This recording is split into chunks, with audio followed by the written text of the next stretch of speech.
I'm a bit chilly this morning. I started a bit late because I had to go and get my slippers so I could protect my feet from the cold floor. But now I'm ready. So welcome.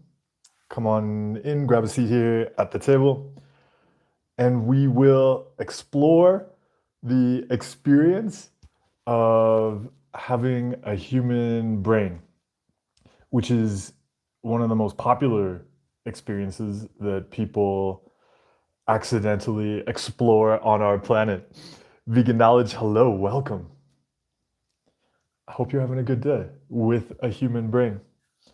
The reason we explore the experience of having a human brain is because so much struggle and difficulty with mental health arises from judging and hating on human experiences and trying to get rid of them.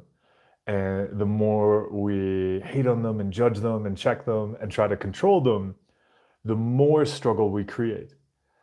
That the struggle with our mental health is really created by that hating on of experiences.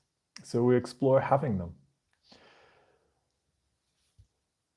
Yagoda, Johanna, Minchi, welcome. Minchi, thanks for being a member, a part of the membership channel. I appreciate it.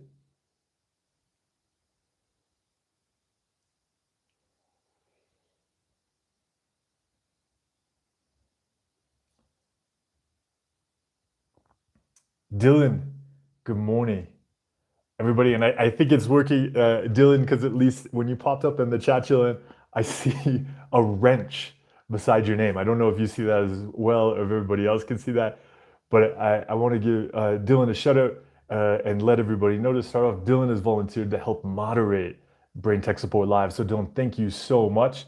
And everybody, Dylan's going to be helping keep track of the chat and manage it, especially when I'm answering questions that are still several questions back from where the chat is. So thank you so much, Dylan. Of course, everybody, if Dylan maybe asks you to do something, please respect what Dylan is sharing. Dylan's been a long time participant in Brain Tech Support Live and understands what's going on and how to make it a great experience for all of us. Hello to everybody dropping in. You said I really need some help right now, but I don't even know what to ask about. I've been feeling so bad and scared for days. We could have a lot of compassion for those kinds of feelings and feeling scared and feeling bad that come up. Maybe that there's not even something we have to ask about that. But if you look at today or the weeks ahead, what I always found useful when things weren't going well, rather than be like, oh, I've got to fix something or I've got to do something, just say, look, what's going to make it easier to do things I care about tomorrow? So making today not about like fixing some bad feeling, but just about making something easier for you tomorrow. So for instance, if we notice when we're feeling bad, we're just struggling kind of to do any of the things to take care of ourselves, like maybe even like make food for ourselves. So we said, okay, I don't have to go and do some difficult thing, to make a whole bunch of meals for myself today, but I'm going to do something today, like maybe buy some food that's going to make it easier to cook food for myself tomorrow, because I'll appreciate that. As an example. So if there was one thing you could do today that would make tomorrow easier, what might that be?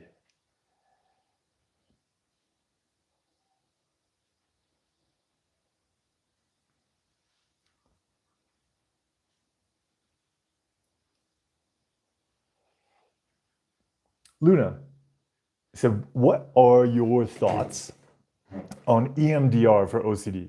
OCD as a trauma response that needs addressing. How does this fit in with acceptance? I'm reading more about EMDR for OCD, but it could be a way of control. So there are a bunch of community members I know have found EMDR helpful. I know there are some other community members who are like, it was interesting to explore, but I didn't, they didn't find it helpful.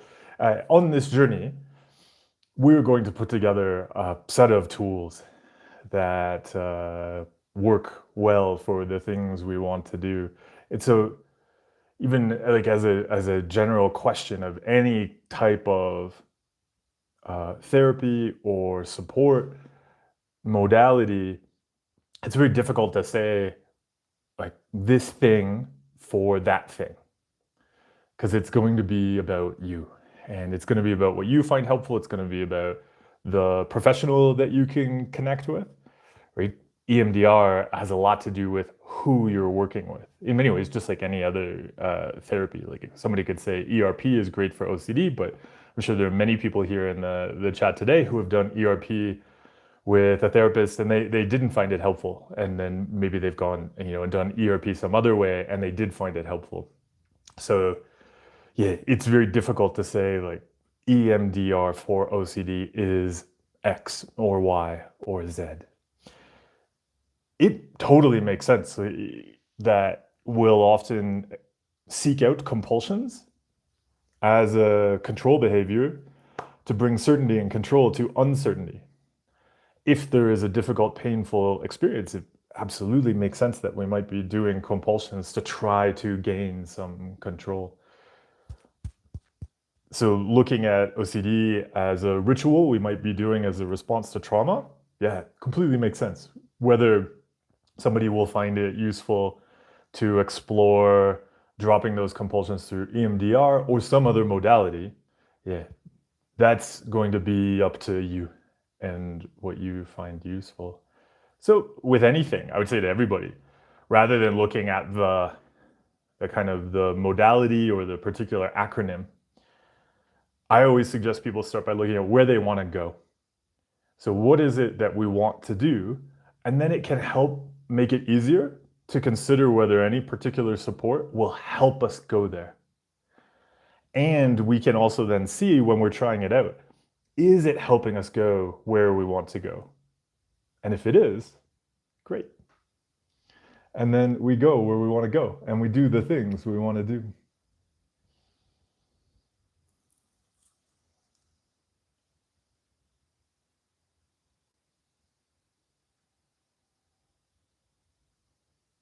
OCD Bear, welcome. So how do you view the difference between setting goals to manage OCD symptoms versus setting goals to move beyond OCD identity by building skills that allow us to live fully? I think part of it, if we look at leaving OCD behind versus managing OCD, part of it has to do with the goal.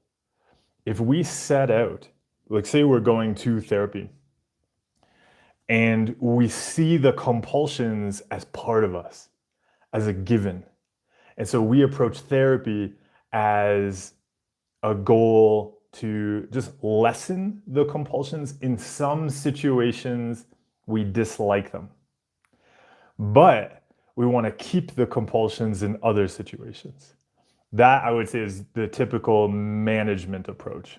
I want to keep these compulsions. I like checking these things. I like getting reassurance about these particular topics, but then maybe there's some topics over here, they interfere with maybe when I'm writing a test in school, doing an exam, these intrusive thoughts keep popping up. I want to manage intrusive thoughts while keeping all of the compulsions that are fueling the intrusive thoughts.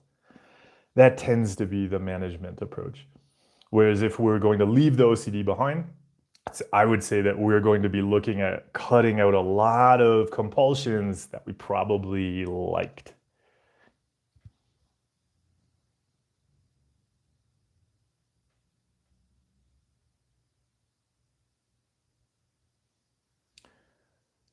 Fixlet. So could you maybe talk a bit about how to interact when my mind questions all my values and goals and things that used to make me happy? Fixlet, can you give it a specific example of what you mean by that?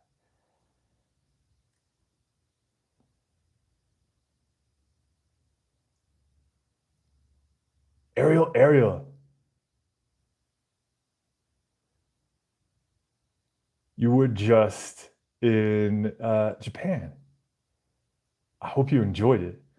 You said, what's your fave Japan food if you can only pick one? Oh, what's my favorite Japanese food if I can only pick one Japanese food? Whoa, that's a tough one, because did you have a single favorite Japanese food? If there was one Japanese food that I was going to only pick, I think that's really difficult, because there's also so many different foods in Japan and so many different areas that are really amazing. If I think back to the last time I was in Japan and a food I really enjoyed that had as much to do with maybe the experience around it as the food itself, there was a little shop in the north of Kyoto, and it's beside a shrine. I'm pretty sure. Yeah, there's a shrine up there. So these are in these there's these amazing parts of Kyoto that don't get as many tourists and are much more, but are still of like really important historical significance. And so there's a shrine up there to the family of Oda Nobunaga. It's a really interesting, important figure in Japanese history. And close to that, there's this shrine that has a magic rock. And so and it's a beautiful shrine, and there's like little streams and lots of trees. And then just outside of the shrine with the magic rock is kind of quite old shop that sells green tea and charcoal grilled mochi. And the charcoal grilled mochi has this kind of like honey sweet sauce. It might just be honey. It was a sweet sauce. So it's grilled over the charcoal and it's fanned. And then the mochi gets really crispy. And then there's this sweet sauce put on top of it. And then you get a pot of green tea and you just kind of sit on the tatami mats. And I remember it was raining that particular day. I'd been hiking, and so it started to rain. So I stopped there. I was going to wait for the rain to pass. And so right now, I would say my favorite food from the last time I was in Japan was charcoal grilled mochi in the rain in spring. So like all the trees around were just this beautiful, brilliant green. Yeah. Do you have a favorite food from your time there? Minchi. So this question you asked is so helpful. It said, how do I give enjoyment to an activity instead of trying to get enjoyment from it? So what I usually recommend to coaching clients is to explore that as an exercise, even starting with the question, what is enjoyment?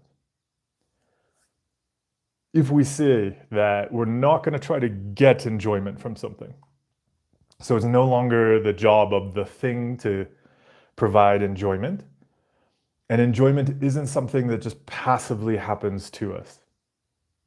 We're going to enjoy things. And even we're going to give enjoyment. So I would say it won't be helpful for me to just throw you an answer there. It's really fascinating to explore enjoyment. So what is enjoyment and how can we give it? And the reason we explore this is because if we're trying to get a feeling from something, we tend to just experience the opposite. And then we're chasing it and chasing it and chasing it. But if we approach it from a perspective of giving, it's much healthier for us. And we tend to find that we actually experience the feelings we were looking for and not getting.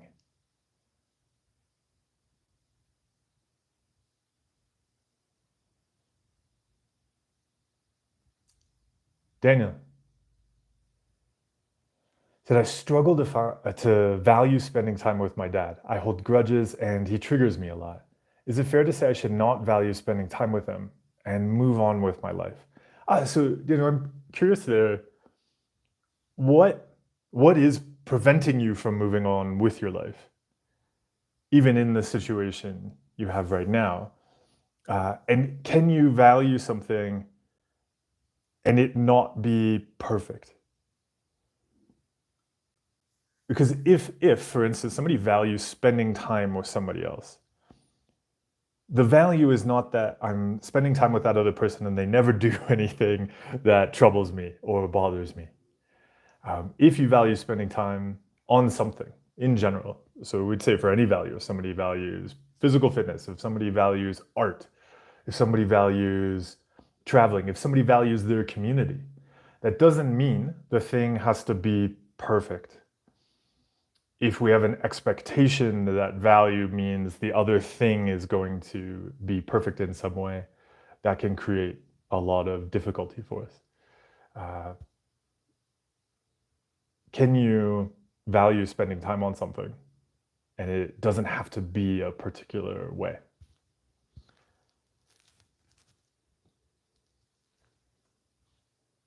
Johanna said, how to participate in healthy actions while having suicidal thoughts. These thoughts always push me into this hole, and doing healthy actions becomes very hard. I'm trying to build a better life.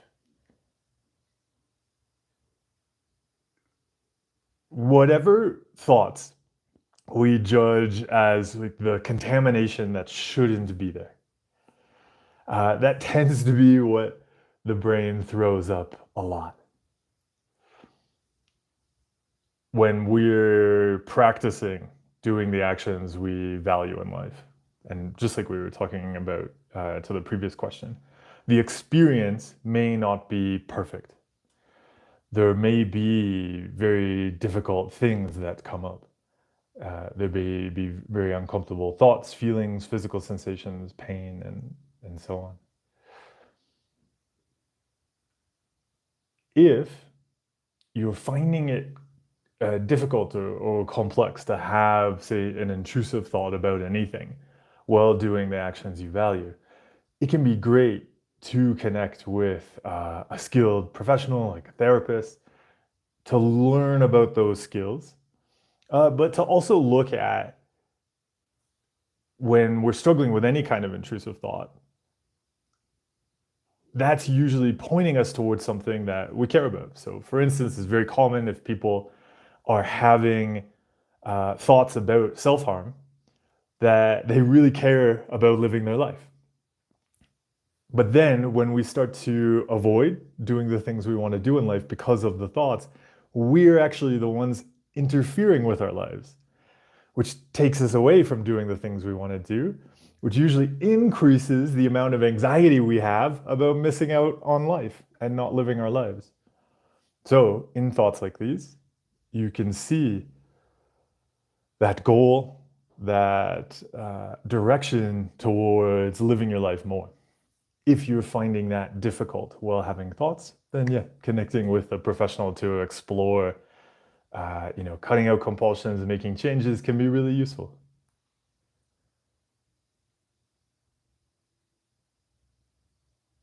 Vegan knowledge. So one of the concepts you teach has helped me is that my brain is trying to help me. That was pivotal for me, so thank you. You're welcome.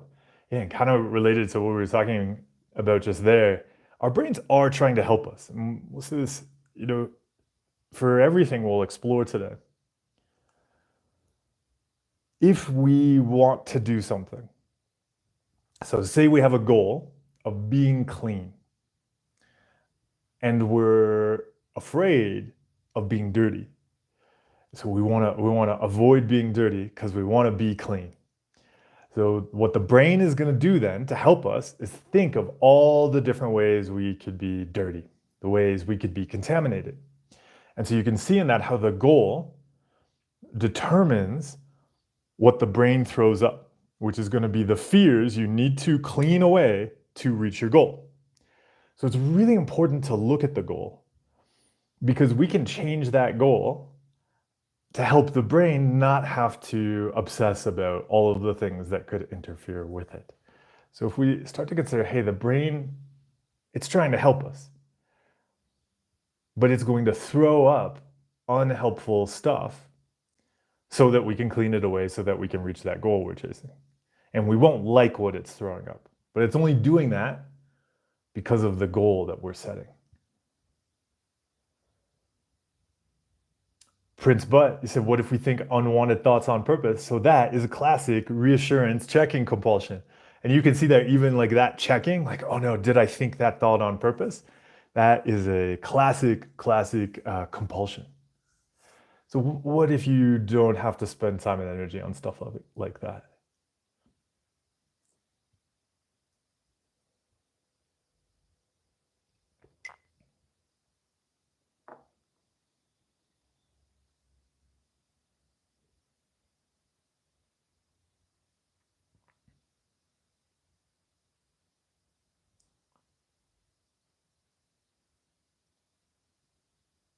I'm just scrolling on down through the chat here. Michael, thank you. Yeah, that tip on making tomorrow easier is something I consistently found really useful. If there was ever any kind of day, I used to call them write-off days, days that were just really difficult. I'd spend the day just doing compulsions, just say, okay, I haven't done any of the goals I wanted to do today. Fine, remove them. I'm just going to do something today that makes tomorrow easier, and tomorrow I'll get back on the path. Although even that making things easier is already back on the path.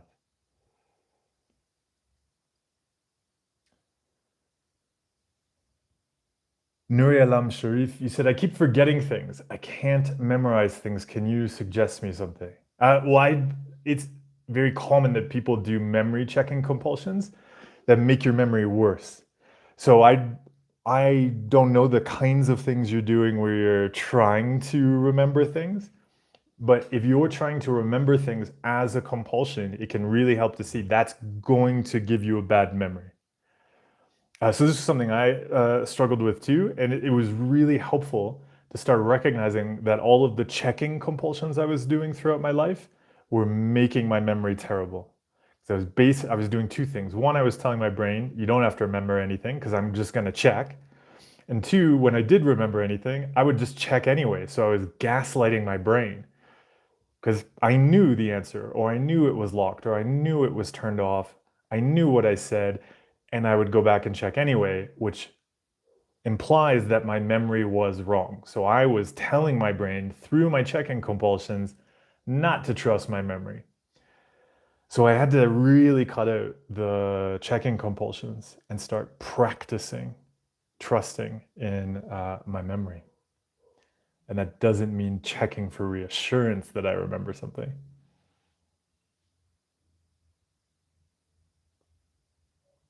Umar said, I'm getting intrusive thoughts and urges of eating or swallowing something unusual or harm, and this thought keeps ruminating in my mind. It happened after a trauma in my life, my friend's death.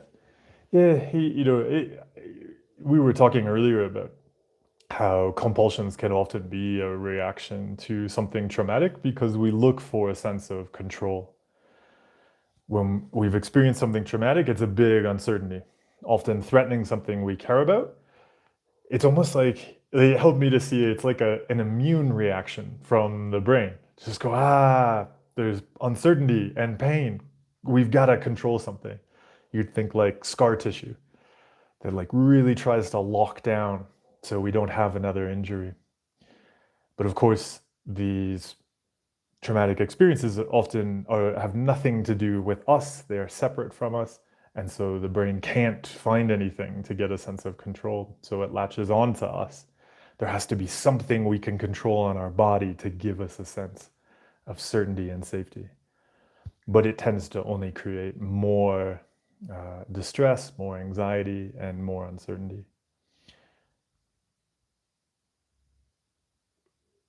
When we're exploring something like that, one of the things we can do is have a lot of compassion for why something inside of us might be reacting, why something might be hurt. So what I'll often suggest to people is to see it like a younger version of yourself. Like if there was a little kid version of you were taking care of today, and that kid was scared, and you saw that kid like trying to control lots of things, and you knew that, okay, I see that kid trying to control lots of things, like maybe that kid's even trying to control things around food. But I know that that's because the kid is scared and that kid is just looking for something to control, to feel a sense of safety. What would you want to share with that kid in that moment? And exploring sharing that with yourself. So with compassion and understanding, saying like, I know why I want to control something right now. I know that's about that pain. What if I don't have to control that? What do I want to give to myself right now? What's actually useful for me to do right now? While still acknowledging that I, really feel that pain about my friend's death. Yeah, so Omar, I hope you have can give yourself a lot of compassion as you, explore with kindness, just changing that relationship with food that's coming up. And why? Said how to manage anxiety pertaining to real life situations in case of a divorce case going on. Me without a job presently, no family support, etc. And also stop overthinking. So I know why that's a lot of pressure you're putting on yourself to handle a whole bunch of things. So that'd be the first thing I'd look at right there. The moment we go, I've got to manage anxiety and I've got to manage overthinking and I've got to manage a divorce and I don't have a lot of supports right now and I've got to find a job. That's a lot. That's a lot. So it can really help in situations like that to prioritize. I'll often talk about a collapsible set of values. So really identifying what are the one or two actions that are most supportive to you. What are the top priorities to give your time and energy to? Can you make it okay for the brain and the body to be having a reaction to a lot of this? There might be a lot of overthinking right now. There might be a lot of anxiety. Can you understand that as a really natural reaction we might have? Just like if somebody told us to carry a heavy box and run up a staircase while getting attacked by a tiger. There's probably all sorts of physical reactions they'd be having while doing that. If they get focused on, I gotta not sweat when I run up this staircase with a heavy box and the tiger attacks me, that's gonna add so much extra work. Right now, if you have a lot to carry, you're probably gonna be doing a lot of sweating. Sometimes the sweating is emotional or mental. At the same time, we can help ourselves with that. Just like if we had to carry a bunch of heavy objects, what would support us? Also, what's the top priority? Because there's going to be other things coming up. Setting priorities helps us say, okay, I actually don't have the capacity to solve this other thing right now. I actually don't have the capacity to add on, I need to solve overthinking right now, or I need to solve anxiety, or I need to solve some other task that comes up if somebody asks you for something. What are your top priorities? What one or two actions are going to support you so that each day you can say, look, I have a ton to carry right now. Here are the two actions I'm going to do each day that are really going to help me carry that.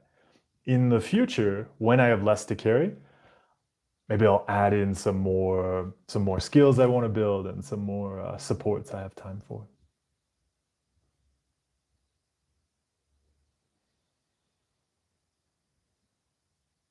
I am known. I said, what to do when the catastrophizing thoughts, or simply just lost in thoughts, that I can't tell what's reality or what's thought. We can't not be in reality because of physics. I know we have some people who want to become time-traveling janitors, and maybe some people that want to live in a simulation or a video game joining us today. But even still, even for those of you who have been really trying hard to join the Universal Association of Time-Traveling Janitors, you haven't, I was going to say something else, but no, you haven't. We all live in reality. And so even if our thoughts are popping up, our thoughts are also in reality in the present moment. So I would add to that, we can't not be in the present moment, in reality. We may try to not be in the present moment in reality. But that creates a lot of difficulty for us and struggle. If you notice yourself getting lost in thoughts and trying not to be in reality, I find it useful to consider what we're trying to get there. What are we trying to get by chasing after the stuff in our heads? And then to explore, what if we let go of that? What if we make it okay to lose that? And that's often what a lot of when we're cutting out compulsions, a lot of the intense feelings come up from dropping the compulsions and no longer trying to get whatever it is we're trying to get there. And so, yeah, the next time you notice yourself lost in thoughts and trying to not be in reality, maybe just ask, what am I trying to get right now by spending time up here? And what if I don't have to get that? And then why? Thank you. And Light, thanks for subbing. Emil, you just made a delicious breakfast. Values accomplished. Congratulations. That is a great way to start the day. I had my breakfast too before we started. I've already been successful today.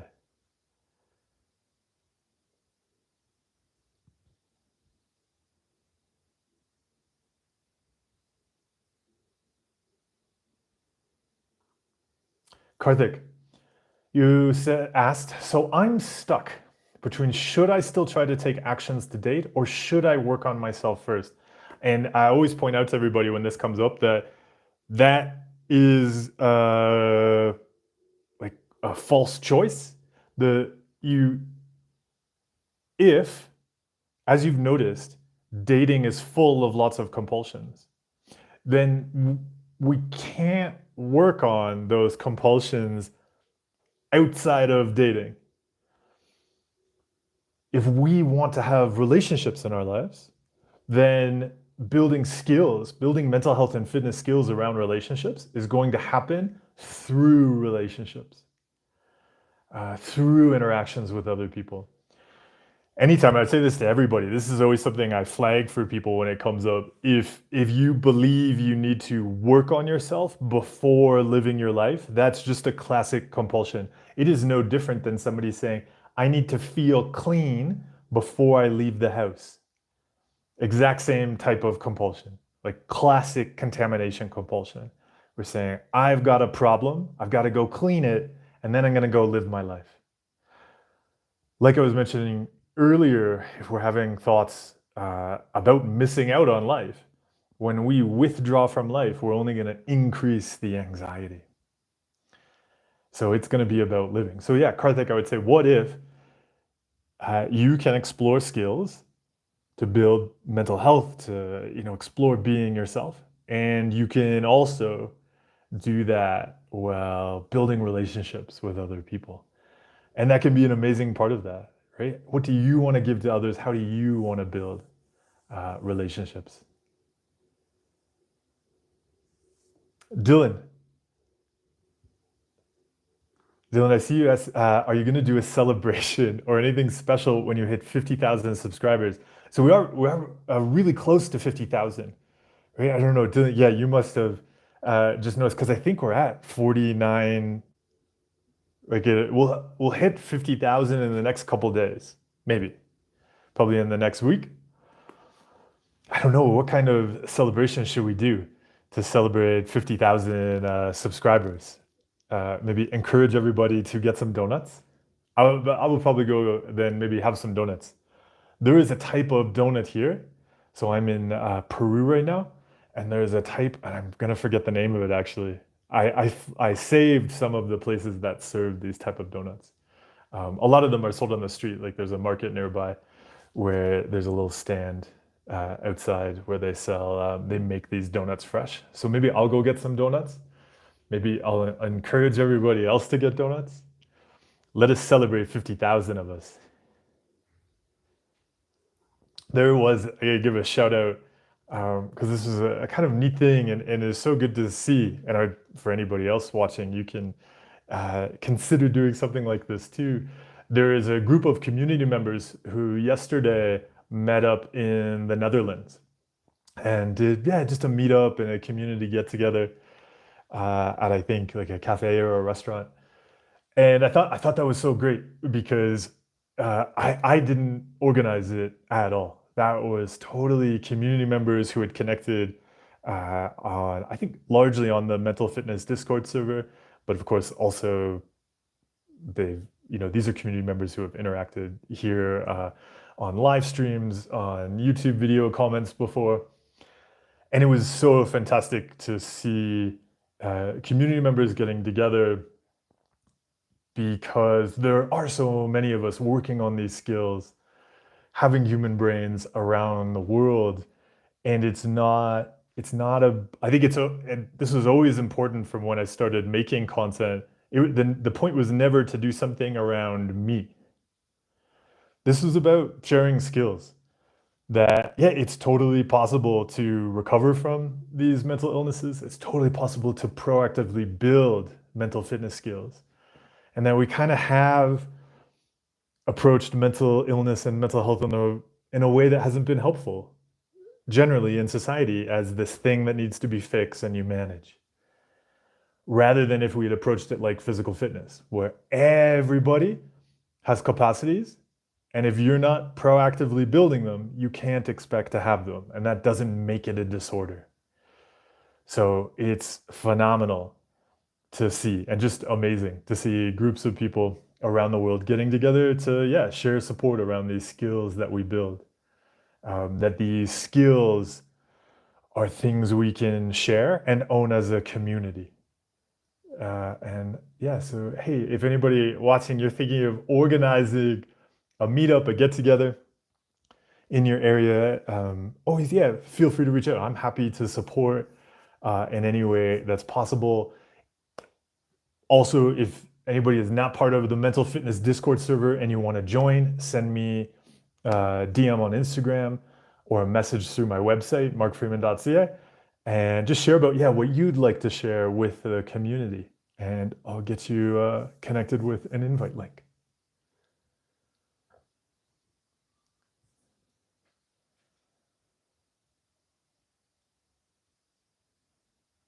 And why? So continuing on the things that you shared about, you said, for example, if I think I'm too lost in my divorce case, but when it comes to talking to the lawyer, sometimes I think my worries aren't real. How is anxiety linked to derealization? What worry is real? It can, with anything, so I'd say any kind of big uncertainty or project that we're working on, it helps to get outside of our head. So actually, one of the things I would do, because if we are thinking in our head, we will, as you've noticed, just think our ways to derealization, because we just end up checking stuff and we're like, what about this? What about that? And it just disconnects our brain from reality. I always describe it as gaslighting our brain. Because if we're just thinking over things again and again, is this right? Is that a real worry? The brain, you could think of it like a colleague. The brain's just offering up stuff, and we're looking at that colleague. Is that real? Are you sure? That colleague is going to feel very uncertain about themselves. So, what you can do is grab a package of sticky notes or pieces of paper. Write out all of your concerns and possibilities on the sticky notes. After you have them all, so you stick them on a wall or put them on a table, then sort them. When you sort them, because right now you may not be able to gauge like what is the biggest concern, what's the biggest problem, what's real, etc. Try to find an objective metric. To do that, you may look at what you're concerned about. Like when you think about your worries with the divorce, like, are they money related? Do they have to do with time? Are there concerns about the time with the lawyer and the cost of that? Yeah, like what are your biggest kind of pain points? And then rank the concerns and the worries based on that. And so if you can, you might, like say it was money, for instance, you give them a dollar figure. If it is something, even just like emotional pain, And you can give it a number, like 1 out of 10. You might rank them by that. Like, this is the thing that's most painful to me. I want to get that addressed. I'm going to talk about it with the lawyer, regardless of whether the brain says it's real or not. Finding a way to just start to sort them and sort them in a limited way. So if, for instance, I was doing this in a workshop, what I'll often do after we put out all the ideas, I would only give people maybe 5, or depending on how many ideas, maybe even 3 stickers. And I would say you can only choose 3. Like, which are the 3 most important, or which are the 5 most important? And we do that so we're going to drop the others. Depending on what's going on with the divorce, that might not make sense. You may need to cover them all. But you may say, look, I'm going to go, here's the 3 that I'm going to go and talk to the lawyer about today. And maybe these others I'm just going to share as like a list. These are the other things I'm concerned about, but I don't want to talk about them right now. I want to talk about these 3 things right now. So just starting to sort and prioritize can be a really big help. And kindness. I wish you lots of kindness as you navigate this.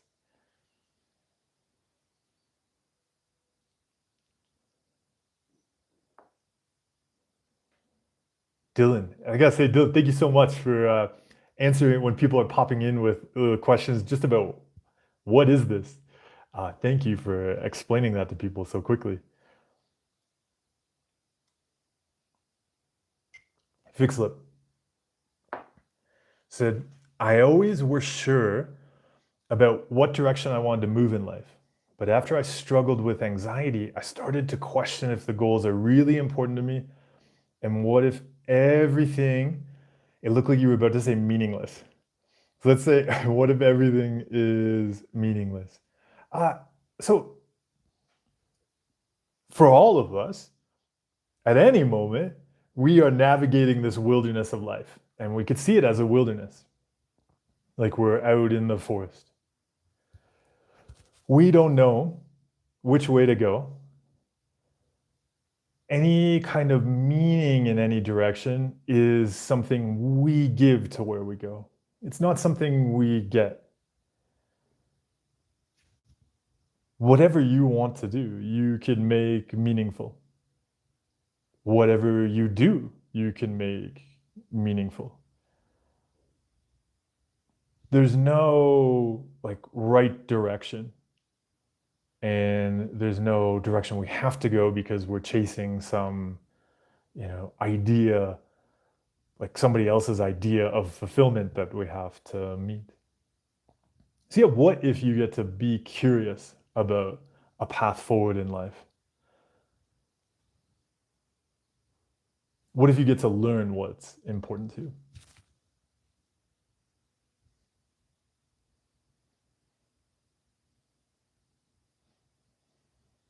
Yash, thanks for watching since 2022. I appreciate it.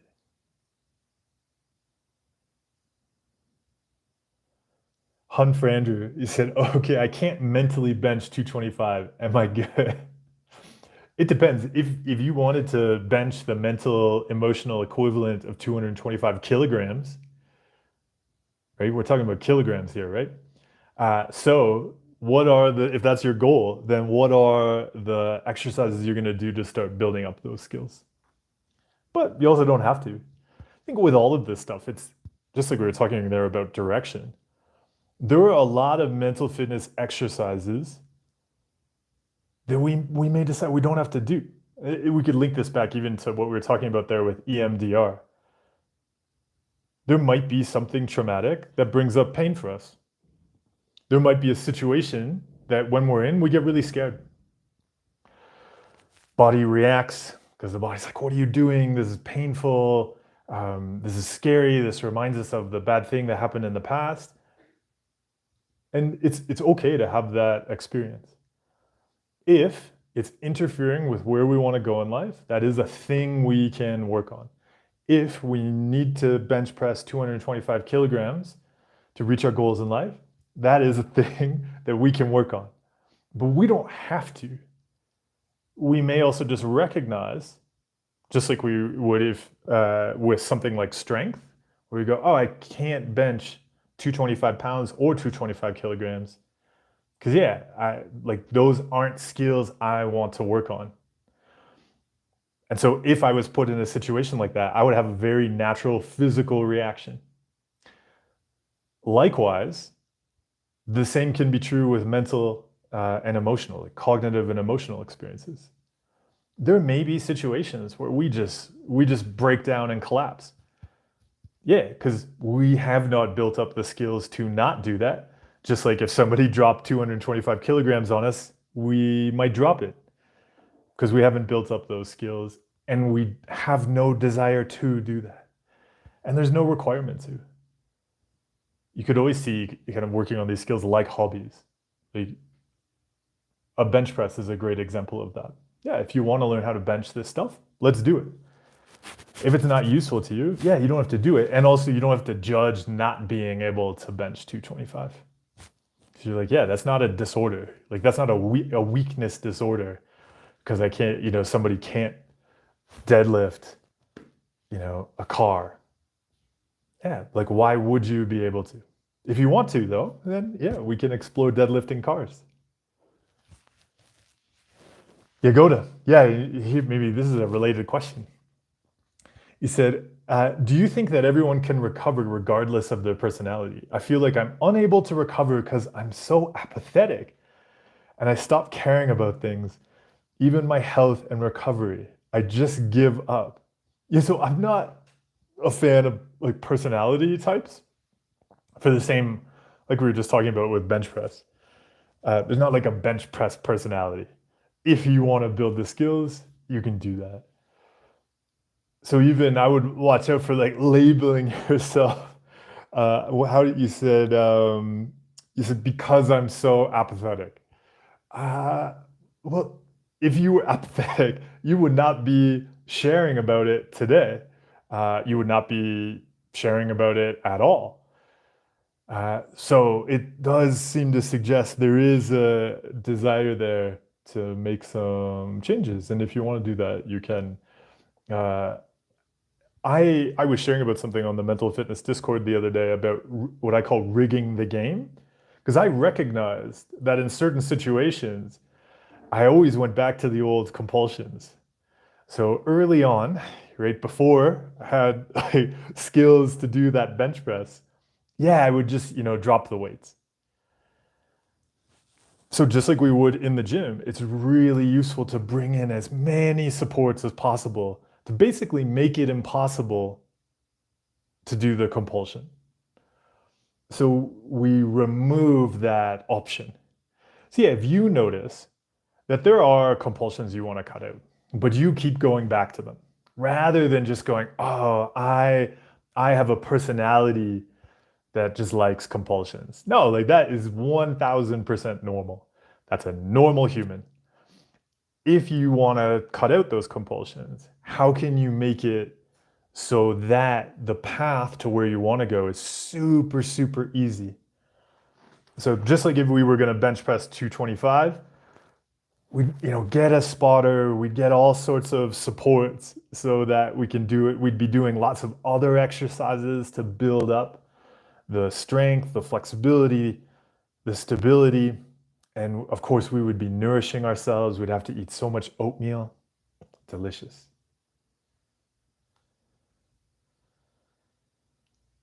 And why? Yeah, you said how to set goals and achieve them while fighting with OCD and anxiety. I wouldn't separate those. Any of those goals we want to achieve, that's actually going to be the practice of improving our mental health. That we could look at any time we're trying to accomplish something, that it's the OCD and anxiety are kind of going to be the contamination that we're going to allow to be there while we take steps forward. So yeah, whatever it is you're wanting to do, that's part of the practice. Each time so as we were talking about, like setting priorities. So if we set a priority, notice the brain going, yeah, but what about this and what about that? And is that real? And we're like, okay, brain, you keep doing that. I'm going to go and give my time and energy to this priority. That is just a classic exposure and response prevention, acceptance and commitment therapy, exercise. Doing these things, like setting those priorities, that you are building mental health skills and pushing back on the OCD and anxiety.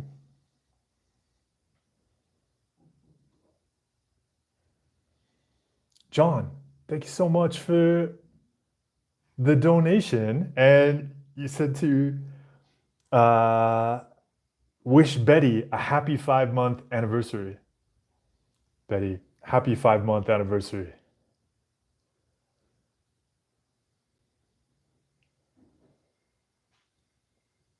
M, you said, I have anxiety often in social situations because these seem too much for my nervous system. I'm very sensitive. Unfortunately, my job is also social, a childcare teacher. I often get tension headaches, and ibuprofen is my best friend. I'm wondering if I still miss compulsions. So yeah, it sounds like you recognize there are compulsions there. When you say you miss them, though, I'd be curious, what do you mean by that? Because in your first question, so just when the moment do you see the amount of restrictions you're placing on yourself around this, like, they're too much for my nervous system, I am sensitive. Are those things you want to build skills around? Like, do you want to explore being in social situations more? Because it can help to see if we're approaching social situations as a danger, as this threat, it can be useful to see that it's potentially not the nervous system that's having the issue. If we're telling it, this is a danger and you should go into fight or flight right now. So if we're the ones telling it that, it's not the social situation we're going into that's creating the sensitivity, it's us. And so when you're looking at the compulsions, I'd be curious there, if you could look at your nervous system as a colleague, what are you telling them? And even thinking about a colleague, like, you can imagine if we had a colleague and they're working with us and we're about to go into a situation and we could go to the colleague, quick, no, you don't go in here, watch out, this is dangerous. I don't think you should go into that room. Is that colleague gonna trust themselves? Do you trust them? And so if we build up this relationship with the nervous system where it's like, I don't trust you and this is dangerous and you can't handle it, it's gonna start to believe you. So yeah, look, actually your nervous system is actually a great colleague. Do you want to trust it to have experiences in social situations? What's it going to look like to be a good colleague with yourself?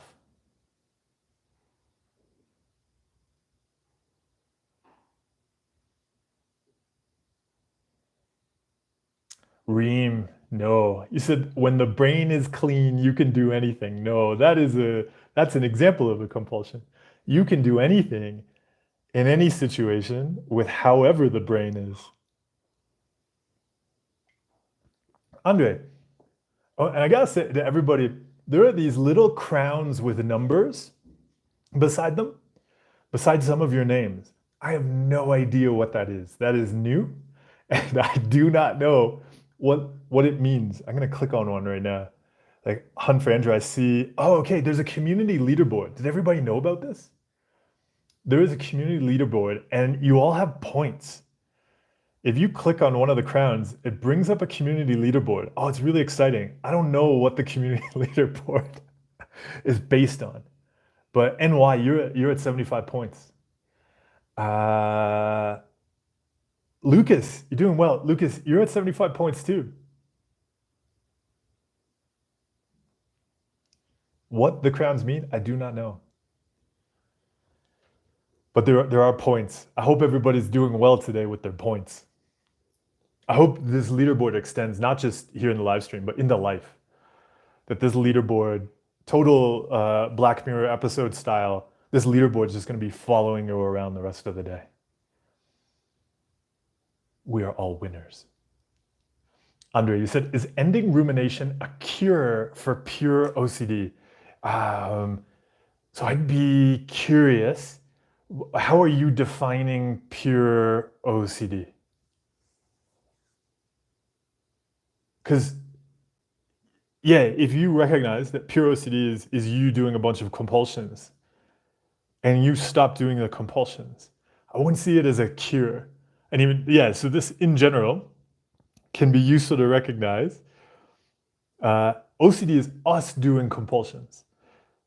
We can stop doing those compulsions, whether they're mental or physical. And so the idea of a cure is kind of odd. It'd be like hitting ourselves in the face with a frying pan. It's like, is there a cure for this? And is it, yeah, there is a cure. Like, we stop doing the compulsions.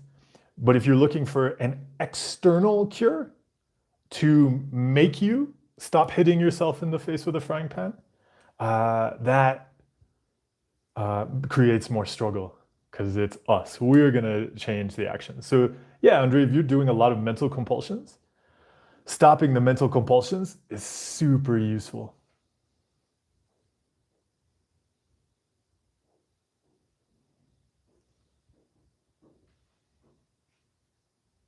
Hunt, for Andrew, you said, do you think our life is predetermined by our brain and how it developed? No, not at all.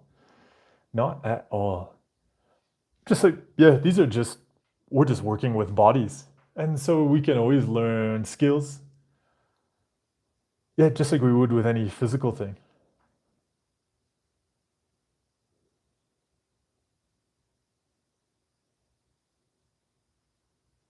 Sobek said, I just found that my internet addiction is fueled by me trying to suppress my negative emotions. But I'm young that I grew up having internet and video games addiction since I was 6. So I didn't learn how to have emotions. Any exercise can help with that. Yeah, so it's useful to notice. With so many compulsions, we can look at the compulsion as an attempt to just not have the experience, whatever that experience might be. And so, yeah, it sounds like you already see the kind of exercise you can do around this.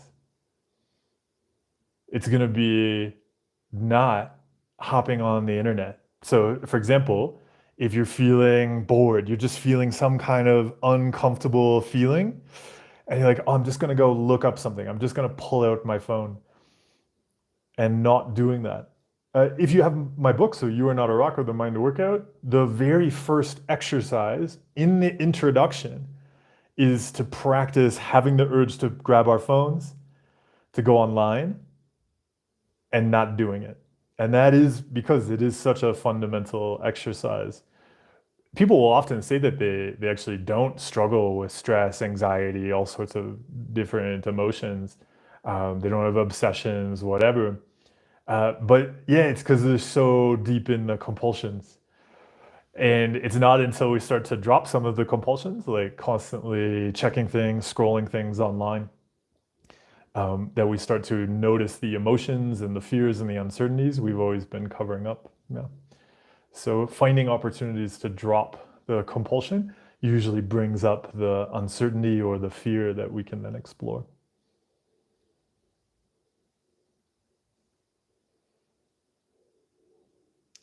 Lucas, it's good to see you too. Thanks for dropping by.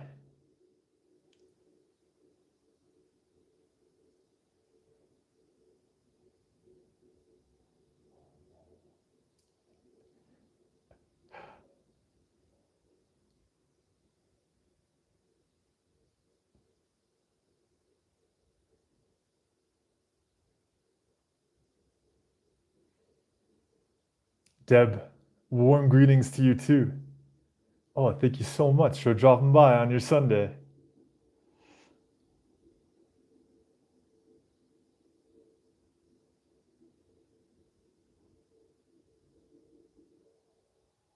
Nicole said, how to not stay in the mindset of blaming yourself for the loss of a relationship and making that loss indicative of your ability to do what's good for you without that person. I think so. Quickly to the second part there, Nicole, you can see where maybe there are like a bunch of beliefs getting attached here. And it would just be, I'd ask, like, what are these beliefs and meanings you're attaching to this experience, and are they useful? Because we do have a tendency to like stick a bunch of labels on ourselves, where we get into that judging practice, and so quickly we're judging ourselves, we're judging what it means, and that usually creates a lot of struggle for us. To the first question, loss is very difficult for us. With many of our big fears, when we look at the core fears and feared consequences, a lot of them are about losing things. We don't like to lose things. So loss is very painful to us. And that can be an opportunity to give ourselves a hug. If you experience a loss, our reaction quite often is to try to control something. And then one of the ways we might do that, one of our brain's favorite ways, is often to blame ourselves. We go, oh, I'm a problem. I have to be this problem to fix. And then that's going to prevent loss in the future. So two things here. One, for our mental health, it's very useful to see that we can have loss. We can experience loss in so many ways with so many of our fears. It's okay to touch loss. So this can be an opportunity to notice that loss there, notice the pressure from the brain to control something, and recognize that's okay. You can have that loss. And then the other thing is just being really kind to ourselves. Like we would with a friend or a colleague, rather than trying to like blame something for the loss or control it. Just seeing, oh, like this friend, this person I really like, who is you. So, being a really good friend to yourself. Your best friend is hurting from a loss. So it's not the time to jump in and be like, we gotta fix this, we gotta fix you. No, like join Nothing to Fix Club and give some compassion and care to a friend who's upset about a loss. They can have that experience of loss. It's okay to feel loss, but it's okay to give them a lot of love and care and compassion. Just like if a friend came to us upset about a loss, we don't need to jump in and be like, all right, we're gonna like fix this. What if it's okay to feel pain about loss?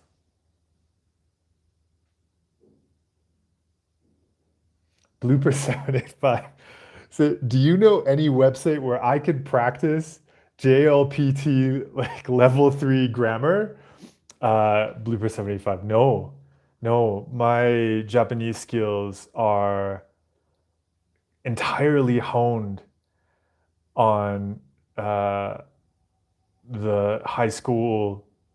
We didn't have a playground. Are entirely honed on being in like in Japan and then watching Japanese TV shows and anime. So Crunchyroll, everybody, Crunchyroll is your number one site for learning JLPT grammar.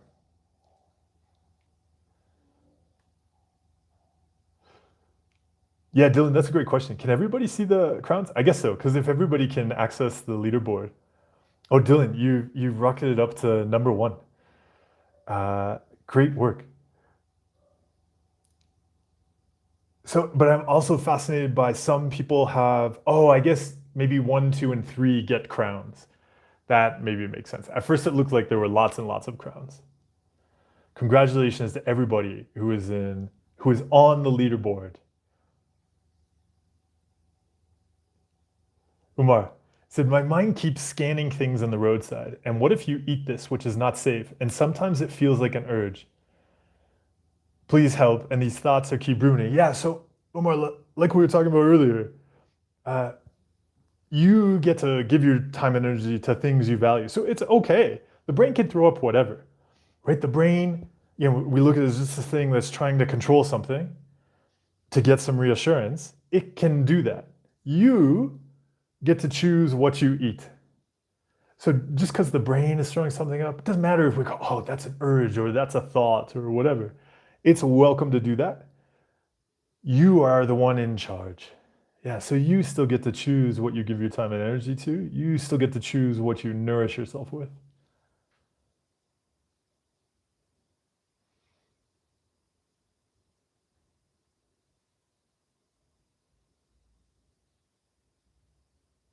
Harold, you made crepes at home for the first time. Congratulations.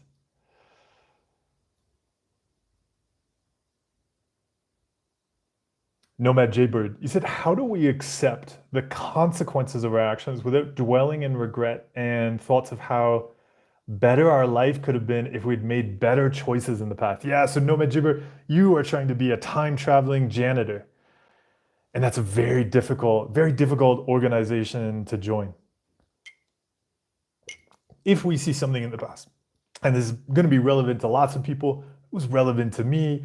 If we've been struggling with compulsions, we've probably done a ton of stuff that was not useful to us. And the brain, because again, one of the brain's favorite compulsions is just to hate on us. So the brain's going to throw it up and be like, hey, remember this?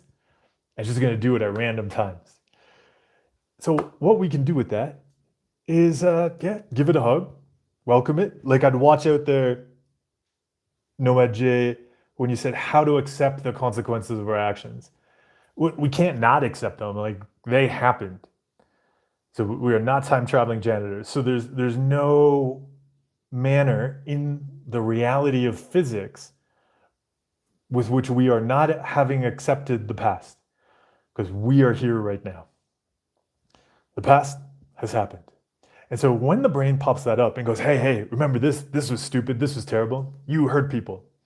So the brain does that, we can recognize and be like, yeah, there's nothing, it's not saying anything inaccurate about that.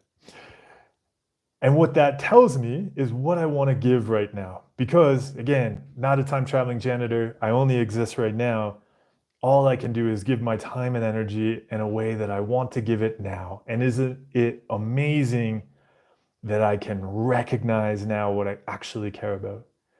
That I can recognize what's important to me, that I can recognize what's healthy for me and those around me and my community and the planet. So I'm going to give my time and energy to that and celebrate that. We can even thank the brain. The brain throws up something that reminds us, yeah, I didn't like that. That thing I did before, that wasn't good for me. That wasn't good for other people. Great. I'm glad I know that now. Isn't that amazing that I can know that now? And so in this moment, the only moment where I actually exist, I'm going to grow something that I care about, that I want to keep in my life. So we make that pivot to what we're going to give right now.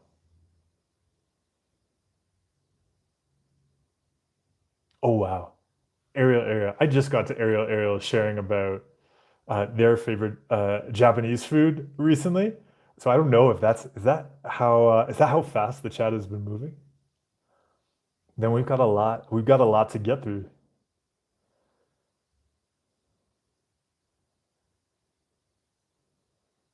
Sanjay said, how to align goals like losing weight with ACT. I would not recommend to somebody to have a goal of losing weight unless there is some kind of professional competition, like you're doing mixed martial arts and you have to make a particular weight because like it's going to be broadcast on pay-per-view or something. If you want to improve physical fitness, I would pick a goal around that. Maybe you'll lose weight, maybe not, I don't know. But you're gonna grow something and keep something in your life. And so I would always, especially if you actually want to sustain a physical fitness practice, just like we would with mental fitness, you don't want to base it around losing something. Because even if we're trying to like lose a thought, we're like, I just really want to learn act skills to get rid of an intrusive thought. Mental health and fitness skills and physical fitness skills are just beneficial to us in our lives. If we attach them to losing something, very often people will then drop the useful practices just because something went away. And then so they just keep going back and going back and going back again. So yeah, if you want to have a sustainable physical fitness practice, I would build it around something you want to keep in your life.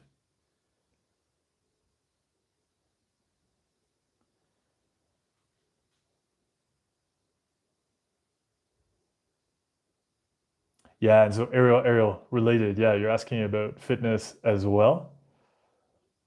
Yeah, so everybody like picking a fitness goal that's about like building endurance, building strength, like hiking up a mountain, really focused on goals that are about things we want to grow in our lives and keep.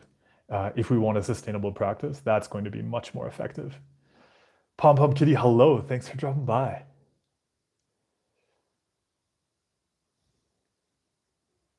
Yeah, Ariel, I see you mentioned the Discord server. Yeah, if you send me an Instagram DM or a message through my website at markfreeman.ca. Oh, yeah, as Dylan explained there too. Thanks, Dylan. Katie Simpson said, I want to use healthy skills advice, but I end up using them as compulsions. I've gotten obsessed with the process, ERP. Any advice for this? I really want to use that help to eliminate compulsions. Yeah, so right there, what if it's not about eliminating compulsions, but about something you want to do in your life?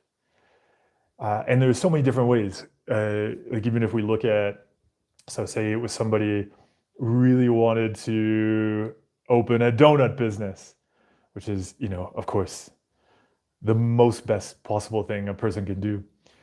So it's not for everybody. It's a difficult path. They would identify, hey, I want to open a donut shop. So what are the skills I need to learn to do that? And then how am I going to practice those? Dropping the compulsions is just something we do because we're going to give our time and energy to something that's more useful. But if we're focused on, I just want to get rid of the compulsions, I want to have and experience less, we actually make them necessary. If defeating enemies is the key to success, then we always need more enemies. So do not make removing an enemy the goal of success. So what's something you want to keep?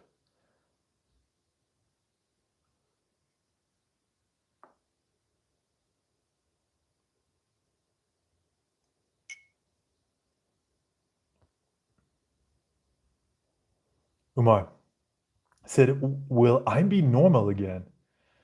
Uh, so Umar, yeah, maybe you missed that I had already shared a reply.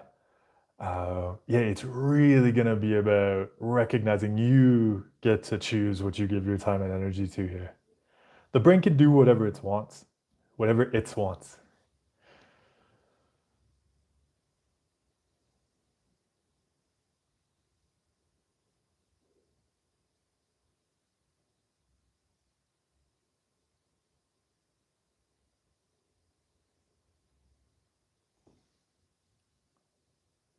Yeah, Dylan, I see the question here. What do you think about being yourself and hiding it versus being yourself and embracing it? Yeah, can you explain maybe an example of what those would look like?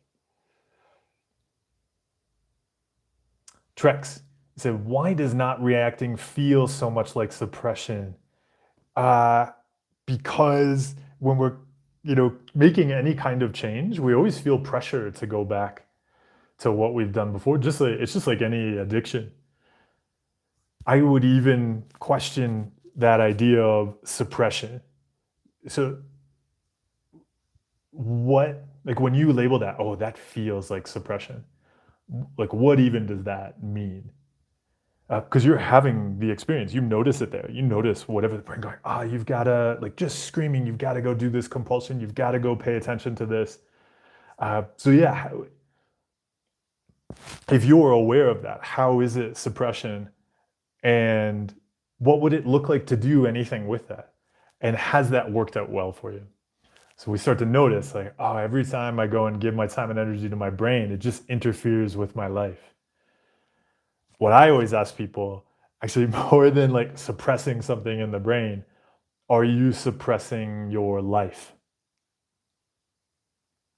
Yeah, if you keep putting the brain stuff in charge, is that working out well for you?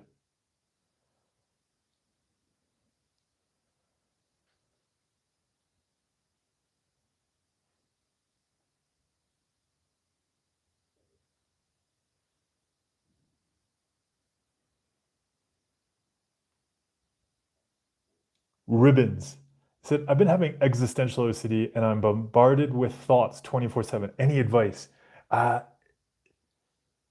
I so right there, can you see how there's not useful information there that you shared? But if you think that was relevant information for advice, that's probably pointing at some useful things to look at.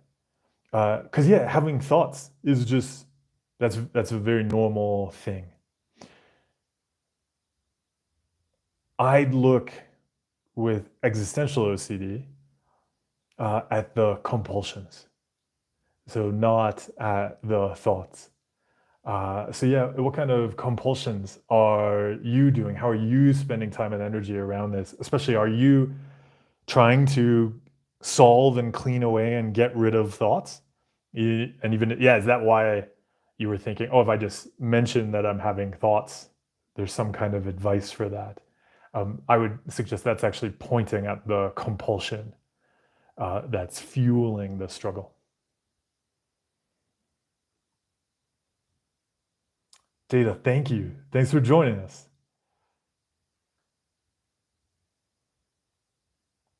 Yagoda, you said, could you please share how you felt when you were in recovery? How did leaving compulsions feel like for you? Uh, so I'd say recovery, rather than seeing it as like a place, like we would just say like recovery is a like a practice of mental health and fitness skills that we always get to choose to practice. If we're starting out cutting out compulsions, that feels super intense and wrong. That is the most extremist, wrongest thing. I was describing the other day. It's like catching a knife or touching a hot pot. Like everything in your body is just telling you this is the wrong thing to do. So I'd say that's usually where we start. Like the everything, and this even relates to that question about suppression. Like, doing the actions in life that are actually useful to us, that are beneficial to us, that help us move in the direction we want to go, they will feel like an extreme sport. There was just I posted a short video on Instagram and YouTube the other day on the out of control truck feeling. That's, I would suggest checking that out. That's maybe the best description I have of what it physically feels like to choose to do the actions we value and not do those old compulsions. Everything in our body is telling us to stop the truck. There's no door on the truck. We have no seatbelt. The steering's not working. We are going downhill and we're going to be the world champion out of control truck driver. But yeah, everything in the brain and the body, the nervous system are going to be saying, no, you've got to stop. We've got to figure out where we're going. We've got to have certainty. We've got to have safety. That's what it feels like. Let's be out of control, champion out of control truck drivers. Maybe that's what the little crowns are for. The little crown is indicating who is going to be the world champion out of control truck driver this week. Be the brain. You said my brain isn't braining. Oh, congratulations. That's so great. Nicole, welcome to the Nothing to Fix Club. Stefan, he said, what's your favorite fruit and why? Right now, when I'm in this part of the world, and so I'm thinking like Colombia and Peru, my favorite fruit is passion fruit. Passion fruit juice, passion fruit cheesecake, passion fruit just right out of because passion fruits are so amazing. They are like kind of have like a hard shell, and then you crack them open, and they're so like refreshing inside. So I'm gonna go passion fruit right now. Do you have a favorite fruit?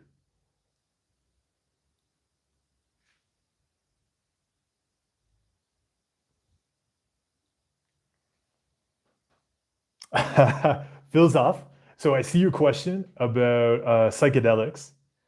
So yeah, so you said according to studies, but there are also multiple studies showing it's like the reason, for instance, some of the psychedelics haven't gotten approval is because they couldn't demonstrate that the effect wasn't just from the therapy. So they weren't seeing significant difference um, between people just taking a placebo and working with a good therapist and people taking a psychedelic and working with a therapist. And so, yeah, like people will try different things. I have worked with clients who have tried psychedelics. It, it's I mean, no different than anything else in that people still have to make the changes. So yeah, what somebody explores around making the changes, but I don't see it as different. So I noticed somebody promoting a talk recently of like they were describing a presentation on taking psychedelics to help recovery as somehow a paradigm shift from taking like a medication, like so some other kind of drug to help recovery. I'm like, that's the exact same thing. So people will explore taking many different things potentially. It does not change that we still have to make changes and learn skills. And so, yeah, when we look at the total of the research, like even when the ketamine nose spray got approved, that was very controversial because only one of the sites in kind of the original studies that went to the FDA, only one of the sites had a result better than placebo. And at that particular site, it was very controversial because the placebo apparently had no effect. And so there have been many follow-up letters and so on in journals on that. Research-wise, it hasn't jumped out as significantly different than anything else that's already on the market, but lots of people take things that are already on the market to explore supports. So yeah, I would say whatever supports people find useful, that's great. But you still got to make the changes.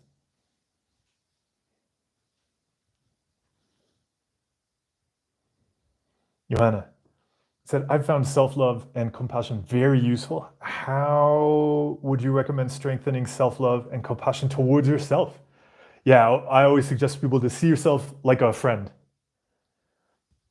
How would you treat a friend? When how would you treat a friend when they make a mistake? How would you treat a friend when they're struggling? How do you treat a friend when you see them? Whereas quite often we start our days by like looking at ourselves and criticizing ourselves. And so, yeah, how would you be a good friend to you is a great way to explore self-love. Yeah, and so Nick sharing here actually on the topic of psychedelics. So yeah, this is something I've seen a lot. So Nick said here, those studies are extremely controlled with all sorts of therapists. I thought they could help, but it actually backfired and made things much worse. I'm better now, but it wasn't worth it. Yeah, the framework of there's this thing I've got to take and it's gonna do a thing can get really, it can create a lot of struggle for people. So yeah, Nick, thanks for sharing that.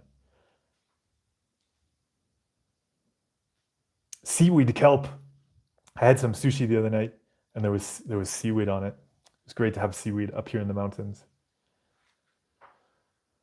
What would be a helpful goal to set if I'm interested in meeting people in my local community who are also practicing and growing mental fitness skills? Yeah, so checking out potentially if there are any meetups that, like, say, like meditation groups might be one, but also exploring the fact that in any kind of group, in any group of people doing stuff, those people are going to be applying mental health and fitness skills. So, because quite often there aren't specific groups, that is something that we can start. That's something that we can share with our communities, even just starting a group that's like one other person who also wants to, explore these kinds of skills. That's a totally doable thing. But actually looking in many different types of groups, you're probably going to find people, because a lot of these skills we explore, they are just leadership skills. They are community skills. They're about giving time and energy to things we care about. So you may be surprised where you meet people exploring these skills. And one of them, like, for example, a community member who's joined us here before in the live streams, Kelly Renee. Kelly has just a phenomenal project around a community garden greenhouse. I'm not going to describe it perfectly. There was a newspaper article in the Chicago area recently, and Kelly has shared about it on her channel. You can go to Oh Hey Kelly Renee on Instagram to learn more. It's a beautiful project, and I think a great demonstration of how mental health and fitness skills aren't necessarily present in your community in an explicitly, I don't know, like a social group around like, let's get together and do difficult things, or like a meditation group. It might be the person in your community who has created a community garden because that's what was going to be really beneficial to the community. Look for things like that. People in your community who are giving time and energy to things they want to care for. And that's often where you'll connect with other people around these same skills.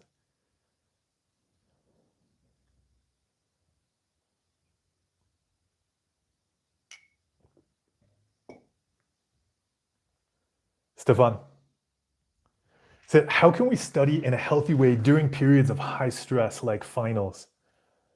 I feel I burn myself out quick and cause excessive stress, wanting to achieve the best mark. Yeah, so right there, if we're chasing some kind of far off goal, we usually create a lot of stress because we're not at the goal. And so then our brains, being helpful, have to think about, oh no, what if this happened? Or what if that happened? What if that interferes? Because the brain's trying to protect this far off future goal. So what we do at the start of any project, we look for that goal. So we say, okay, like I want to achieve like 105% on the exam. Okay, beyond perfect. What are the actions that are going to help me go there? And then we drop the far off goal. And we make the actions the only goal. So if I've decided that to get to that far off goal, I'm going to do the following 3 actions today. And over a course of a week, I'm going to do this following set of actions. That is my only goal. And you can do whatever trick you find useful to eliminate the goal. Like you can even tell the brain, like, look, actually a comet is going to hit the planet the day before exams. We're never going to get a high score. But I really want to enjoy studying and doing these actions on my last days here on Earth. So I'm just going to practice those. And every time the brain kind of pops up and it's like, what about the far off goal? I can tell the brain, like, we're all going to be dead. Today, this is all we have to do. And I'm just going to celebrate that. So our brains, and this happens in all sorts of different types of goals. So when you notice your brain going for the far off goal, bring it only to the actions we're going to do today. Celebrate the hell out of those actions. But there is nothing else after them. And then tomorrow, you're going to do the same thing. And if we focus just on nailing those actions each day, we will arrive at the big goal and then just be surprised to be there.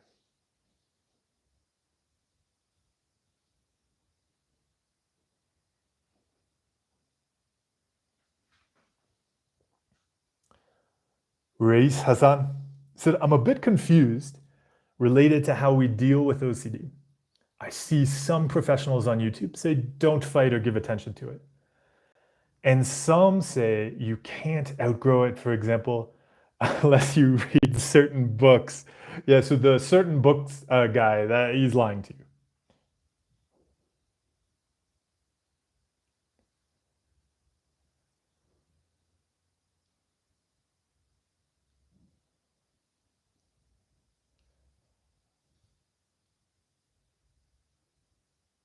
I am just scrolling. So some people are sharing answers to each other. Just scrolling through. Okay. Sammy said, I struggle ruminating over things that happened in the past. I catch myself mid-rant in my head. How can I stop engaging after I have already engaged? It happens so quick.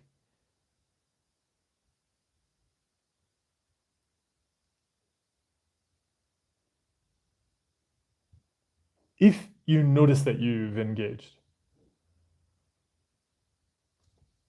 can it be okay to notice that? Be like, yeah, like even that's a great moment to consider, oh, yeah, what am I trying to get in that thing that's come up, that topic, that whatever? Oh, it makes sense I reacted to that. That's fine. In this moment, now that I have that awareness, what do I want to give my time and energy to? And seeing now you can make a different choice. We can start to get ahead of that. Meditation can be a great way, I find, to really build some space between stuff that pops up in our heads and whether we engage with it. So much of meditation is learning how to sit and be and have experiences and not have to do anything with them. As well, it can help to notice that the brain is probably pursuing goals that we've set. So if I have a goal, for instance, of being liked by other people, you may notice, I guess if this example is me, I may notice that the things I start ruminating about are about other people. Conversations with other people. Did I say the wrong thing? What's this person going to think? Daydreaming, like ideal scenarios around other people. So then I notice, oh, okay, I ruminate all the time about other people, and I have this goal of controlling what other people think about me. Okay, so what would be a better goal? Because right now my brain is just trying to control this goal that I'm chasing.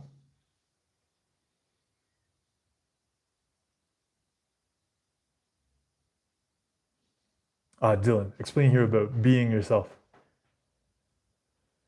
He said, I guess obviously being yourself and actively hiding it would involve compulsions. Mm-hmm. And embracing it in certain ways could be compulsive too. No, it's a great topic. Because I'll often share that mental health is the practice of being ourselves. And then I think that can create this interesting tension because you say, well, if mental health is the practice of being myself, and right now I feel like I have to do this compulsion, isn't it just being myself to do the compulsion? It helped me, though, to recognize that being ourselves, you could say, is more about, like, are we happy with where we are?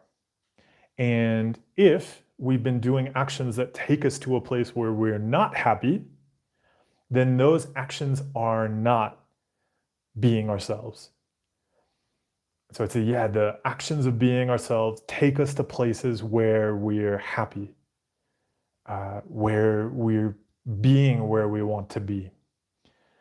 And in the short term, though, when we react to random brain stuff that comes up, we may feel that we like that. We may say, like, oh, that's my personality or something. But when we recognize that's taking us to places that we really don't like, then I would say we're recognizing that that's not actually us.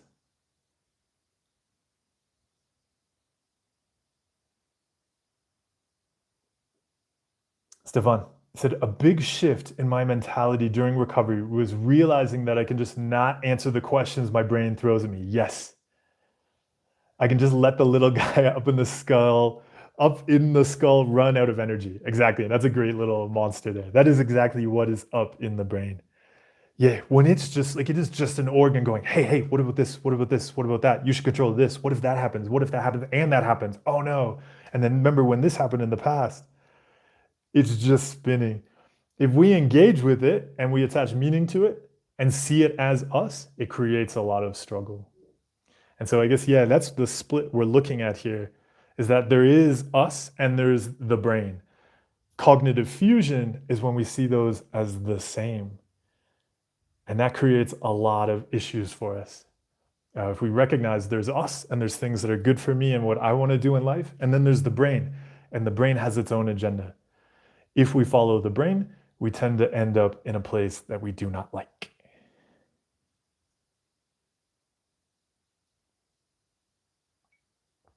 Yeah. So Rahul, this is maybe a great example of what we are just talking about. Rahul said, I've always tried to get the clean feeling before doing anything.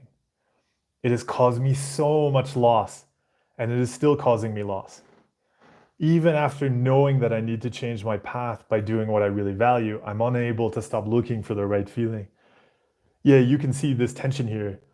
Because, and again, like on the idea of personality, we may say, like, oh, I just have this really, fastidious personality. I like things to be clean and feel clean. But then we recognize when we are actually practicing that it removes us from what we care about in life, it interferes with life. So starting to recognize, oh yeah, that stuff that I think is me, that I think I like, I don't actually like. So it's great to notice that, Rahul. Then it's a skill we can build.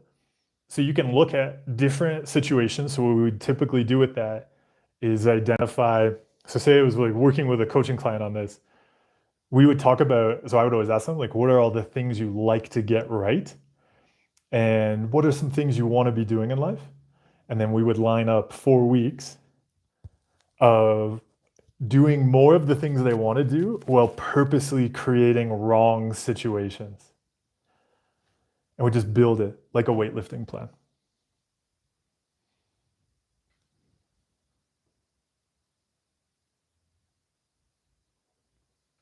Session. He said, my OCD thoughts make me do mental compulsions immediately without giving me any time to do mindfulness. This has over time disturbed my brain patterns, and I'm stressed most of the times, even without OCD. So mindfulness is the experience we're having in the present moment, being aware of it without judging it and trying to control it. So if we're ruminating, we can be aware of that. We can say, wow, like I'm like doing all of these mental compulsions right now. So then like that's part of the present moment. You're aware of that. Do you want to change it? And in the next moment, you can change it. And again, so you would have posted this before I answered one of the previous questions, but then I would also look at the goal. When you notice yourself ruminating, what are you trying to get and control? Does that connect to some kind of goal you have in your life? If so, it's going to be useful to change that goal.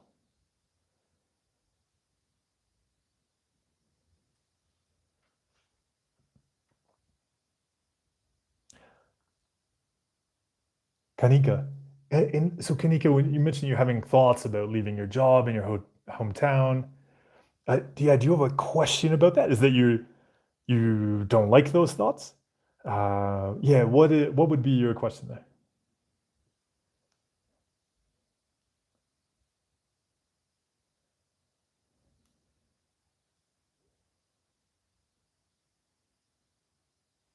I am known. Yeah, you said how to not care about DPDR in the midst of burnout.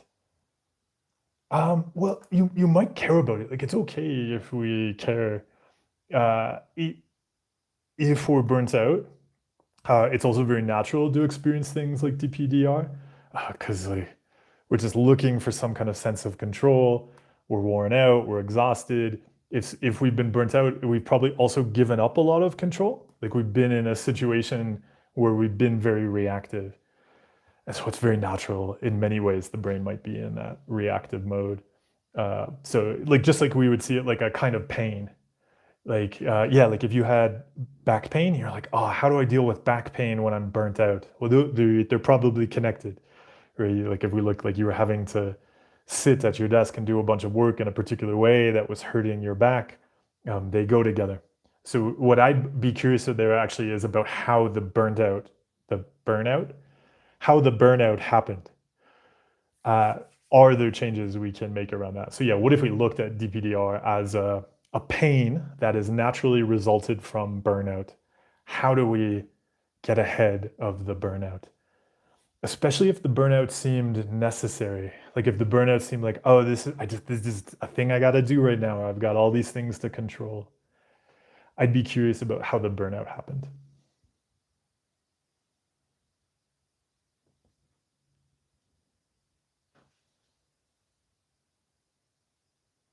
Oh, Philzoff said, I've had derealization nonstop since I was 12. I'm now 25. I've forgotten I've forgotten what reality feels like. How to make peace with the feeling of lost years and missing out on the man I could have been. Philzoff, you have plenty of time to be the man you want to be. I didn't even like go to therapy until I was what 28, 29. So you're way ahead of me. Uh, yeah, like that, and that's also how I would approach the like if the brain's going, what about the lost years and the man we could have been? Like just hit it on the back of the head. What is it talking about? You have so much potential and opportunity, and you're already exploring skills to handle the brain differently and do things you want to do in life. So yeah, if it wants to go and have a conversation about like, oh, what about the lost years? That's a great opportunity to say, oh, I could spend time on that. But if there are things I want to do, why don't we go and do them? Because yeah, it's just another every time the brain is like, this is a contamination. Let's spend time talking about it and maybe cleaning it. That's always the compulsion trap. I'll often describe it as seeing ourselves as whole and complete, not as a whole, like some kind of problem that needs to get filled in. So you are whole and complete. And since you are whole and complete and not a problem to fix, what do you want to go and do? Yeah, there is so much opportunity ahead of you.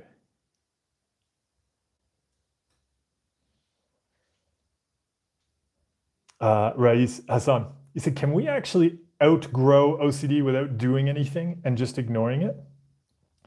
Or do we have to educate ourselves about it and learn how it works? So it helped me to see that in general, mental illness, OCD, it was a result of doing a lot of unhealthy stuff inside of my head and around me.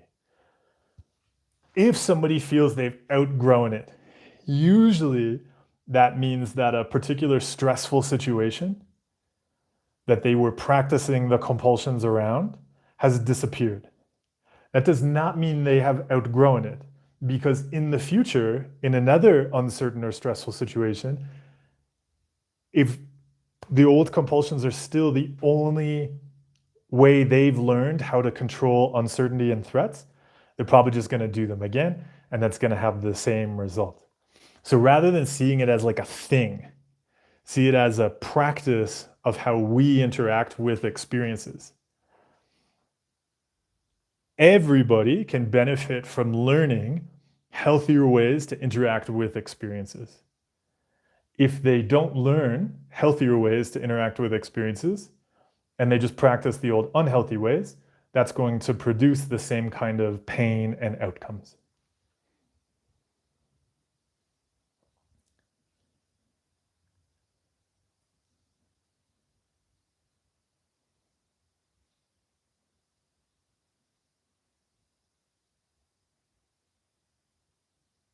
Sammy, thanks for reading the book. I'm really glad you enjoyed it. It sounds like you're getting ahead of the ruminating too, which is fantastic.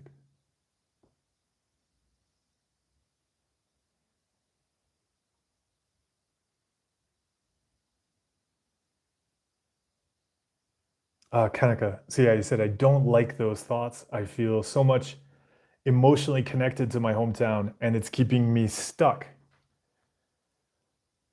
Thoughts like I won't be able to spend time with my family after getting a job. So is it that, yeah, you want to get a job and you potentially need to leave the hometown, but are also afraid then of feeling separated from your family in your hometown? Uh, What if it's possible to maintain and grow your relationship with your family in your hometown? Because what if we said you want to do that, and we said aliens were going to come and kidnap you and move you to a different city tomorrow? What are the actions you would want to practice to maintain your relationship with your family and even grow it? You can do those actions.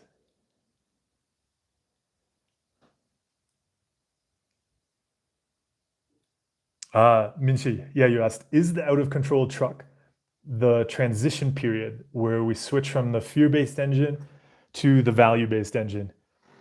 I think it can be. It's a great thing to bring up, like because we're gonna feel this pressure to kind of stop and go back to the old way. I would say though, sometimes when we're making the switch from the fear-based engine to the value-based engine, this is really gonna be mixing metaphors here. Because sometimes when we're switching to the value-based engine, what people will complain about the most there is that it feels boring, whereas the out of control truck feels wild. And so it's going to be both. Sometimes you're going to feel like you're just doing this super dangerous thing, and then other times you're going to feel like you're going nowhere because that values-based engine, we haven't built it yet, and so the old vehicle will feel really appealing. So yeah, they're kind of referring to separate experiences, but they are part of the same journey. Yeah, there are going to be times where you're going to need to be doing these actions that just feel so dangerous. And then at other times, we're going to be doing actions we value and they're going to feel like super boring. And the brain's going to be like, just go back and do something as a reaction to fear. Like it's going to be faster, it's going to be exciting. So yeah, you'll probably notice both. And we need to learn how to have both. Yeah. Yeah. Thanks for sharing that, Minchi. Oh, Dylan, thank you so much. Dylan, it is so kind of you to share so much support. Like, thank you so much for the donation, but also for volunteering today. I really appreciate it. I've seen because I can see in the chat where you've been cleaning it up because it like at least for me it leaves a little a message. So yeah, thank you so much.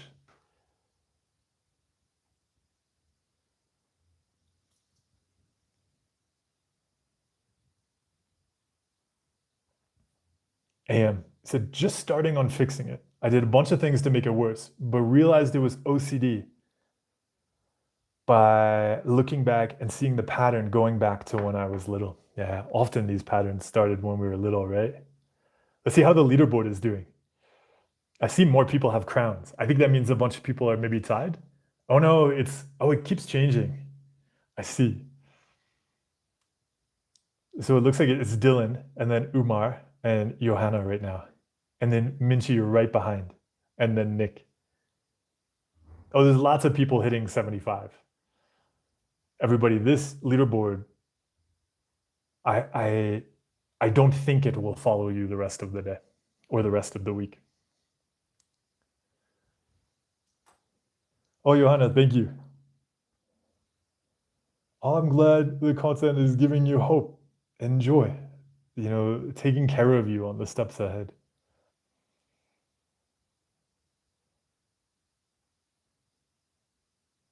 Lewis said, recently I realized that most of my OCD brain seems to be based around controlling potential consequences.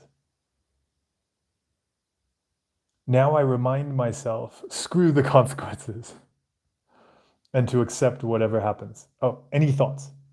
Oh, yeah. So actually, Lewis, what do you mean by any thoughts?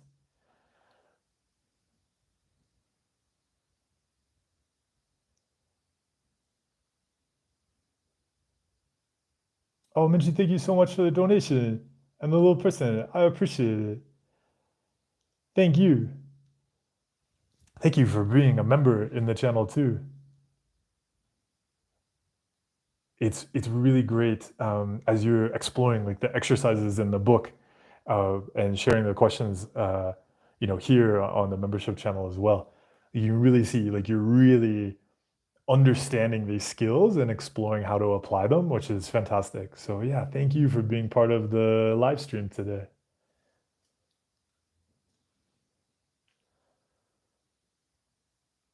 Lewis. Now, Lewis, I see you then said, I just meant, what are your thoughts? My thoughts are, are my thoughts are rare and absent. Um, so I'm going to read what you shared again. So you said, recently I realized that most of my OCD brain seems to be based around controlling potential consequences. Now I remind myself, screw the consequences and to accept whatever happens. So my thought jumping up to that, so it seems like you're seeing things that are really useful. So what I would actually ask is why are you asking for thoughts on that? Because is there a consequence you're afraid of if it's like the wrong method? Because then you can see again the brain doing what it does to bring up the feared consequence. Yeah. And everybody, we're gonna wrap up in a second too. We're almost at 2 hours. My monitor went again. I'm using my monitor for like extra lighting today. Haroon, you asked, can OCD lead to psychosis? What you're doing right there is actually an example of an OCD compulsion. So it's called checking for reassurance. It's actually what we were just talking about there with Lewis, like the feared consequences. So if the consequence you fear is psychosis, and even actually if everybody's afraid of psychosis, it's useful to look at the consequence after that.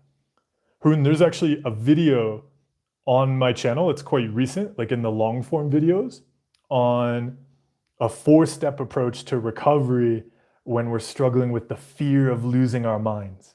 So you can see it there, that fear of losing your mind. Checking on that is the compulsion.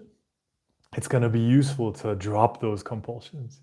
And see, instead of doing those compulsions, if, for example, you're afraid of missing out on life, because you're like, oh, if I develop psychosis, then I'm going to get locked up and I won't be able to do the things I want to do in life.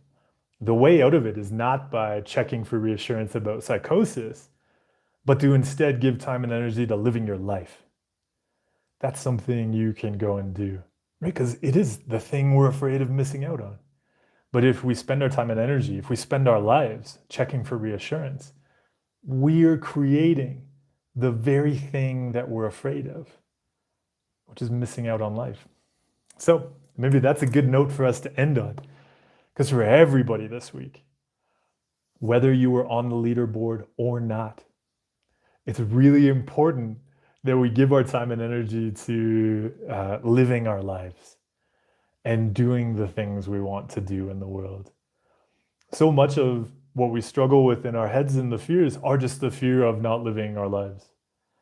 But when we avoid living our lives to go and chase around brain stuff, we're creating the very thing we're afraid of. So instead of spending our time and energy on brain stuff, let's line up those actions of actually living our lives and do more of that. So Seaweed Kelp, thank you. You're welcome. So yeah, thank you to everybody. Thank you to everybody who donated. Thank you to everybody who asked questions. Dylan, thank you for taking care of the chat, helping answering people's questions too. Everybody, it's amazing to connect with you all around the world on these skills to live our lives while having brains. So let us continue to do that. We'll wrap things up there. Have a week with brain stuff and doing the things that you care about. All right, thank you, everybody.